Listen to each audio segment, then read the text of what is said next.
మనతో పాటుగా professor Kodandaram TJS అధ్యక్షులు కూడా మనతో పాటుగా ఉన్నారు. సార్ 135 ఏళ్ళు అవుతా ఉంది అంబేద్కర్ జన్మించి. మొత్తం ప్రపంచ దేశాలన్నీ కూడా తలుచుకుంటూ ఉంటాయి. మన దేశంలో పుట్టినటువంటి అంబేద్కర్ గురించి మనం మాట్లాడుకోవాలి.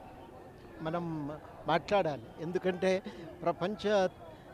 లో ప్రజాస్వామ్యాన్ని గురించి ఆలోచించి బాగా వెనుకబడిపోయిన అసమానతలతో కూడినటువంటి ఒక సమాజాన్ని ప్రజాస్వామ్య దేశంగా మార్చటం ఎట్లా అని ఆలోచించినటువంటి వాడు డాక్టర్ బిఆర్ అంబేద్కర్.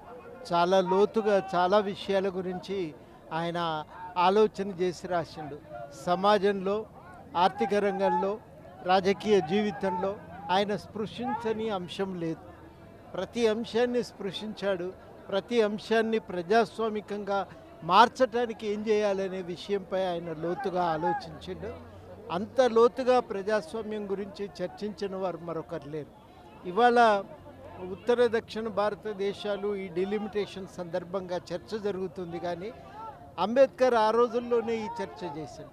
భారత రాష్ట్రాల పునర్వ్యవస్థీకరణ గురించి చర్చ జరుగుతున్నప్పుడు ఆ చర్చల సందర్భంగా ఆయన రాష్ట్రాల పునర్వ్యవస్థీకరణ గురించి చాలా లోతుగా రాసి ఉత్తర భారతదేశంలో పెద్ద రాష్ట్రాల నుంచి దక్షిణాన చిన్న రాష్ట్రాలను ఏర్పాటు చేయటం మంచిది కాదు, ఇది రాష్ట్రాల మధ్యన అసమతౌల్యతకు దారితీస్తుంది అని చెప్పి ఆ రోజుల్లో ఆయన హెచ్చరికలు చేసిండు. ఇవాళ ఆ హెచ్చరిక అనేది వాస్తవం అయిపోతున్నది. ఇట్లాంటి అనేక అంశాల మీద ఆయన అంబేద్కర్ స్పృశించటం ఇవాళ మనకు అవి జీవితంలో ఉపయుక్తంగా కనబడటం చాలా సంతోషం అనిపిస్తుంది. దాదాపు 77 ఏళ్ళ స్వతంత్ర 80 ఏళ్ళ స్వతంత్ర భారతదేశం, 76, 77 ఏళ్ళ గణతంత్ర భారతదేశము అంబేద్కర్ కలనటువంటి కళలను నిజం చేసిందా అంటే ఏం చెప్తారు? కాలేదు. ఇంకా మనకు అంబేద్కర్ ఆ రోజే చెప్పిండు, రాజకీయ జీవితంలో సమానత్వం వచ్చింది కానీ సామాజిక జీవితంలో రాలేదు. సామాజిక జీవితంలో కూడా సమానత్వాన్ని సాధించడానికి మనం పూనుకోవాల్సిన అవసరం ఉంది అని. ఆ రాజకీయ సామాజిక జీవితంలో సమానత్వం కోసం మనం ఇంకా ప్రయత్నం చేయాల్సిన అవసరం మిగిలే ఉంది. ఇంకా మిగిలి ఉండటం విషాదం.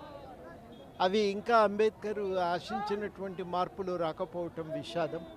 అంబేద్కర్ ఏమన్నాడంటే, సామాజిక జీవితంలో సమానత్వం రానంత వరకు రాజకీయ జీవితంలో సమానత్వం మిగలదు, ప్రజాస్వామ్యం మిగలదు అని అన్నాడు కూడా. అది మనం ఇవాళకి కూడా ఆచరించవలసిన అవసరం. అసలైన తొలి వెలుగు. ఫాలో వాట్సాప్ @తొలి వెలుగు అఫీషియల్.